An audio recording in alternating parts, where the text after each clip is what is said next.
Digital financial literacy ಇದು MSMEಯ ವ್ಯಾಪ್ತಿಗೆ ಬರ್ತಕ್ಕಂಥದ್ದು.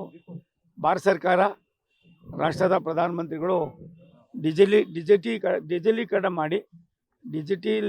ಮಾಡಿ ರಾಜ್ಯದ ಸಾಮಾನ್ಯರಿಗೂ ಕೂಡ ಅರಿವನ್ನು ಮೂಡಿಸ್ತಕ್ಕಂಥದಕ್ಕೆ ಒಂದು ಹೊಸ ಸಂದೇಶವನ್ನು ಕೊಡ್ತಕ್ಕಂಥ ಒಂದು ಕೆಲಸವನ್ನು ಇವತ್ತು ನಿಮ್ಮ ಹೆಸರು ದೀಪಕ್ ಅವರು CSC ಅಂತನ ಬೆಳ್ಳಾವಿಯಿಂದ ಇದು ಮಾಡ್ತಾ ಇದ್ದಾರೆ.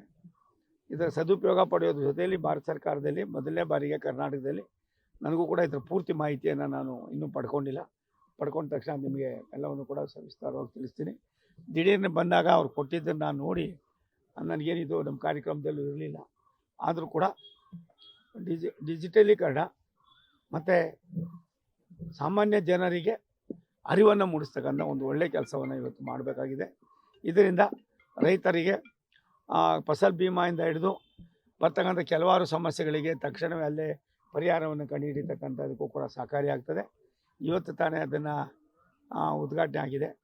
ಒಂದು 15-20 ದಿವಸ, ಒಂದು ತಿಂಗಳಲ್ಲಿ ಇದಕ್ಕೆ ಯಾವ ರೀತಿ ಮಾಡಬೇಕು ಏನು ಅನ್ನೋದನ್ನು ಕೂಡ ನಾನು ಅವ್ರ ಹತ್ರ ಚರ್ಚೆ ಮಾಡಿ ಮಾತನಾಡಿ ಪೂರ್ತಿಯಾದ ಪ್ರಮಾಣದಲ್ಲಿ ಅದನ್ನು ತೊಡಗಿಸ್ಕೊಳ್ತಕ್ಕಂಥದಕ್ಕೆ ಈ ಭಾಗದ ನಮ್ಮ ರೈತಾಪಿ ವರ್ಗದವರಿಗೆ, ಸಾಮಾನ್ಯರಿಗೆ ಆಗೋದಕ್ಕೆ ದಾರಿಯನ್ನು ಮಾಡ್ತಕ್ಕಂಥ ಕೆಲಸವನ್ನು ಮಾಡ್ತೀವಿ. ಗಡ್ಕರಿ ಅವ್ರನ್ನ ಭೇಟಿ ಮಾಡಿದ್ರಿ, ಮೆಟ್ರೋದು ಮತ್ತೆ ಇದ್ರ ಬಗ್ಗೆ ನಾನು ಗಡ್ಕರಿ ಅವ್ರನ್ನ ಭೇಟಿ ಮಾಡೋದು ಮತ್ತೊಂದು ಮಾಡೋದು ಇದ್ದೇ ಇರ್ತದೆ. ನಾನು ಕೂಡ ಭಾರತ ಸರ್ಕಾರದ ಒಬ್ಬ ಮಂತ್ರಿ ಇದ್ದೀನಿ. ತುಮಕೂರಿನ ಸರ್ವಾಂಗೀಣ ಅಭಿವೃದ್ಧಿಯಲ್ಲಿ ಕೆಲವು ದಾಪುಗಾಲನ್ನು ಇಡಬೇಕಾಗಿದೆ, ನಿರ್ದಿಷ್ಟವಾದ ಕೆಲಸಗಳನ್ನು ಮಾಡಬೇಕಾಗಿದೆ. ಆ ನಿಟ್ಟಿನಲ್ಲಿ ಚಿಂತನೆಯನ್ನು ಮಾಡ್ತಾರೆ. ಕ್ರಾಂತಿ ದೊಡ್ಡ ಸದ್ ಮಾಡ್ತಾ ಇದೆ ರಾಜ್ಯ ರಾಜಕಾರಣದಲ್ಲಿ, ಮತ್ತೆ ಅದು ಕೇಂದ್ರದಲ್ಲೂ ಸಹ ಕ್ರಾಂತಿ ಆಗುತ್ತೆ ಅಂತ ಹೇಳಿದ್ದಾರೆ. ಒಂದು ಆಡಳಿತ ವ್ಯವಸ್ಥೆ ಕುಸಿದಾಗ ಈ ರೀತಿ ಮಾತುಗಳು ಬರ್ತಕ್ಕಂಥದ್ದು ಸಹಜ.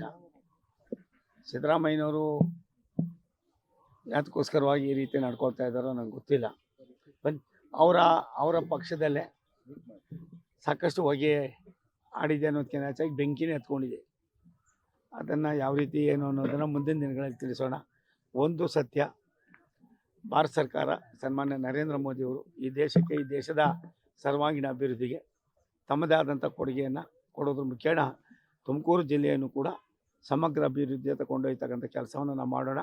ಬಾಕಿಯೂ ಆಯಾ ಕಾಲಕ್ಕೆ ತಕ್ಕಂತೆ ಏನೇನಾಗಬೇಕು, ಎತ್ತೆತ್ತಾಗಬೇಕು ಅನ್ನೋದಕ್ಕಿಂತ ಹೆಚ್ಚಾಗಿ ಪಾಪದ ಕೂಡ ಜಾಸ್ತಿ ಆದಾಗ ಯಾವ ರೀತಿ ಬ್ಲಾಸ್ಟ್ ಆಯ್ತದೆ ಏನು ಅನ್ನೋದಕ್ಕಿಂತ ಹೆಚ್ಚಾಗಿ ಸಾಮಾನ್ಯರ ನೋವು ಎಲ್ಲ ಒಂದು ಕಡೆ ಜನರ ಮೇಲೆ ತಟ್ಟಿದಾಗ ಅದರ ದುಷ್ಪರಿಣಾಮವು ಕೂಡ ಆಗ್ತದೆ ಅನ್ನೋದಕ್ಕೆ ಇಂಥ ಅನೇಕ ಸುದ್ದಿಗಳು ಇವತ್ತು ಬರ್ತಾ ಇದೆ. ಈ ಸುದ್ದಿಗಳು ಸಮರ್ಪಕವಾಗಿ ಇರೋದಕ್ಕಿಂತ ಹೆಚ್ಚಾಗಿ ಲೋಕಾರೂಢಿಯಲ್ಲಿ ಇಂಥೆಲ್ಲ ಸಮಸ್ಯೆಗಳಿದ್ದರೂ ಕೂಡ ಸರ್ಕಾರ ಯಾವುದೇ ಕಾರಣಕ್ಕೂ ಕೂಡ ಒಂದು ಸಣ್ಣ ಹೆಜ್ಜೆಯನ್ನು ಕೂಡ ಹಿಡಿದಿರ ಎಲ್ಲ ಒಂದು ಕಡೆ ಬೇರೆ ಬೇರೆ ಡೈವರ್ಟ್ಗಳು ಮಾಡಿಕೊಂಡು ಇಶ್ಯೂಸ್ನ ಭಾಷೆ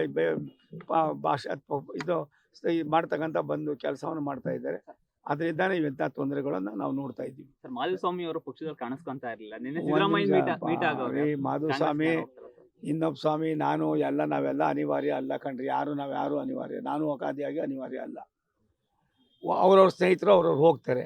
ಆಗ ಅಂದ್ಬಿಟ್ಟು ಆ ಕ್ಷಣಕ್ಕೆ ಏನಾದೇನಂತ ಒಂದು ದೊಡ್ಡದಾಗ್ತಾ ಏನೆಲ್ಲ ಅದಕ್ಕೆ ಒಳ್ಳೆ ಕಥೆ ಆಯ್ತಲ್ಲಪ್ಪ ಅಂತ ನಮ್ಮ ಪಕ್ಷದವ್ರು ಕೇಳಬೇಕು. ನಾನು ಕೇಳಿದ್ರೆ ನಾನು ಮತ್ತು ಭಾರತ ಸರ್ಕಾರದ ಮಂತ್ರಿ, ಲೋಕಸಭಾ ಸದಸ್ಯ ಇದ್ದೀನಿ. ಎಲ್ಲರೂ ಕೂಡ ನಾವು ಒಬ್ಬೊಬ್ಬರು ಅಲ್ಲಿಗೆ ಯಾರ್ಯಾರ ಜೊತೆ ಹೋದ ತಕ್ಷಣ ಅದು ಬದಲಾವಣೆ ಇದಾಗ್ಬಿಡ್ತದ. ಹಾಗಾಗಿ ನನಗೆ ಅದ್ರ ಬಗ್ಗೆ ಮಾಹಿತಿ ಇಲ್ಲ. ಒಂದು ನಿಮಿಷ ತಾಳಪ್ಪ, ಅದ್ರ ಬಗ್ಗೆ ನನ್ನ ಹತ್ರ ಮಾಹಿತಿ ಇಲ್ಲ. ಒಂದು ನಿಮಿಷಪ್ಪ, ನಾನು ಒಂದೇ ಒಂದು ದಿನವೂ ಕೂಡ ನನ್ನ ಕೆಲಸ ಬಂದಿದ್ದೀನಿ ತುಮಕೂರಿಗೆ. ಇನ್ನು 4 ವರ್ಷದಲ್ಲಿ 1 ತಿಂಗಳು ಕಡಿಮೆನೇ ಇದೆ, ಅಷ್ಟಕ್ಕೆ ಸೀಮಿತವಾಗಿದೆ.